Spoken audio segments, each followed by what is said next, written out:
এই দেখো, আমাদের বাড়িতে কারা এসেছে। সেদিন যেন একেবারে চাঁদের হাট বসেছিল। সপরিবারে সকাল সকাল হাজির হয়ে গিয়েছিল। আর সে কি কাণ্ড!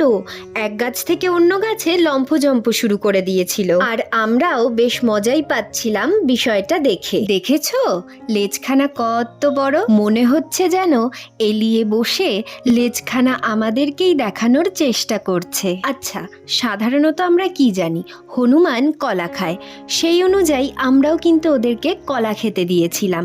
কিন্তু তারা একেবারেই কলা খেয়ে প্রসন্ন নয়।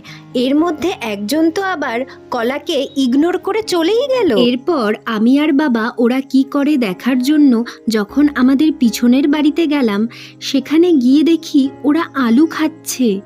আর সেটা খুব আনন্দের সাথেই গপ গপ করে খাচ্ছে। তার মানে হনুমানজি এখন কলা ছেড়ে আলু খেতে বেশি ভালোবাসে। এটা কিন্তু খুবই অবাক করা বিষয়।